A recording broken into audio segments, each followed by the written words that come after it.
I'm so here for that. Just for anyone, that's an apolitical statement. The call and response that goes the exact opposite way of what you're expecting, that's awkward and a lot more. I want to talk about this with our panel. Joe, that was CPAC Chairman Matt Schlapp. Not exactly what he was going for there. I don't really know what to make of that. What do you make of it? What I make is that we've been wondering for a decade, right? What would finally cause the gap between Trump and the mainstream Republican? You know, he's been the Teflon Don for over a decade. It wasn't concerns about Russia. It wasn't January 6th. It wasn't Jack Smith and Alvin Bragg and the various prosecutions. It might be Iran, right? He promised us no overseas adventures, and he promised us to make life more affordable. And at this moment, neither of those things are happening. And so I think with Iran, even if you're hawkish like myself and feel like we should have done something after 9/11 and we wasted 20 years in Afghanistan and Iraq, people may have given him that patience if this were happening back then. I don't think there's any patience for this now, and I think you're going to see that in the rank and file and the MAGA movement.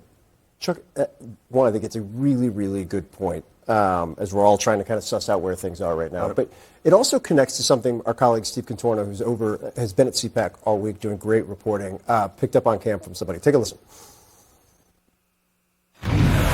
I think they would get destroyed in the midterms. A lot of people I knew who just voted for Trump because they thought it was cool in like high school are just now just being like, I can't stand the guy. Mm-hmm. So why are you here then? I'm still a conservative.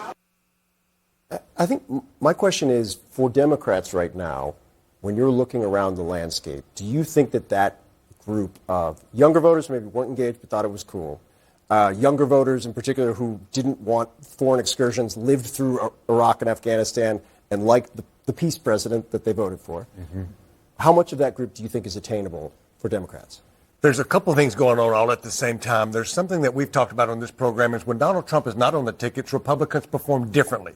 Presidential years are different than off-year elections. We're moving into an off-year election. So what we don't know is will they vote for Democrats, or my bet is a lot of them stay home because they're not motivated. It could be the war. It could be the Epstein files. It could be frustrations. But there's something that the Texas primaries taught us, which was there's an enthusiasm with both parties, more so with the Democrats to show up. A lot of people voted in a midterm primary that had ever voted before. That means something's happening in the electorate. I'm glad you brought up the Texas primary because that obviously has been a focus as well at CPAC, and it's kind of the sharpest divide that's visible right now in the midterms within the Republican Party.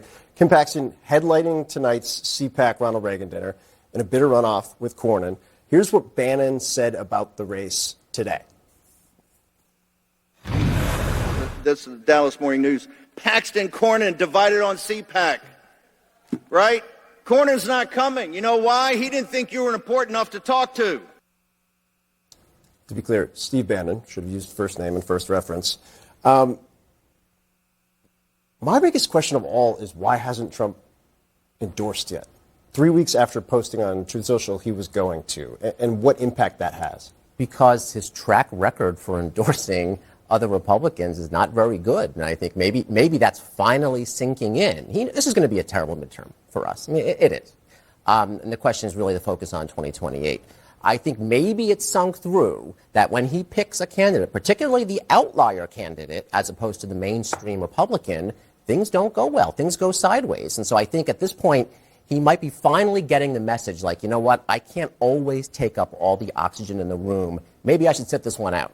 It's really important to note that the Cornyn team, knowing that they had an uphill battle to get this endorsement, hired the entire Trump operation just to try to satisfy him. And he still hasn't jumped in because he wants to be, to Joe's point, with the winner. And he hasn't decided who that's going to be yet. He thought it would be Cornyn because he unexpectedly did fairly well after that. But everybody knows who has ever done a runoff. Only the base of the base shows up in a runoff in the middle of May in Texas. And that really goes to Paxton's advantage. Do you think Paxton's the clear advantage at this point? Absolutely. Just because I've done campaigns for 30 years and the only thing on the ballot is this, and so only the people that really care, and that's the MAGA base. And what does that mean? If Paxton wins, what is it? I know the kind of narrative of what it means for the Democratic candidate. Full disclosure, everybody knows I work for Tallarico, but I'm not. This ain't about James Tallarico. This Maybe is about, a little bit, but this is a lot about the Republican brand right now. They're fighting history. Yeah, I wish I could say the Democrats are the end-all be-all, and I do think James Tallarico is a special candidate. But they're running against history and the numbers, and I think no matter who wins, I think it's a little easier with Paxton, but I think with either one of them, they have a troubling time. Okay, Joe, it would take a lot for me to agree to play this sound, but there's a point on the back end of it. I want to assure you of that. George Santos talking about things in D.C. Take a listen.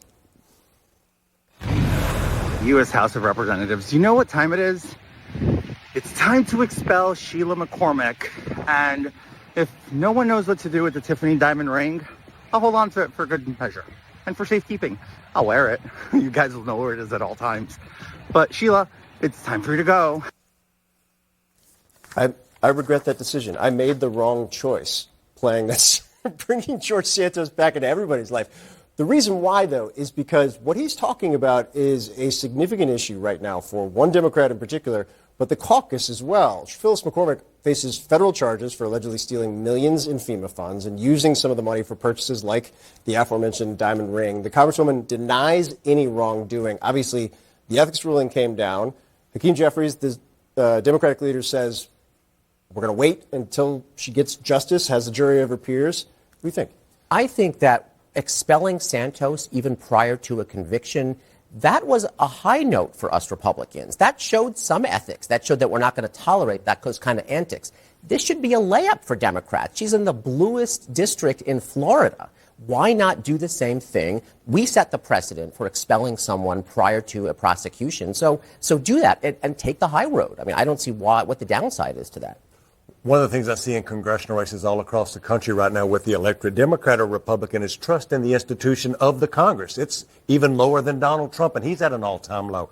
If she is found guilty, she should have her day in court, and she should fight this with everything she can fight. But she should not be there, and she should be expelled if she broke the law. Democrat, Republican, Independent, we trust you to put you in office and to be sacred with this money, and if you break the law, you should be out. But not before the actual criminal case plays. I don't think so. I mean, I think that whether I said that about Santos too, like if you should make sure you did the crime. And if she did, she should be gone.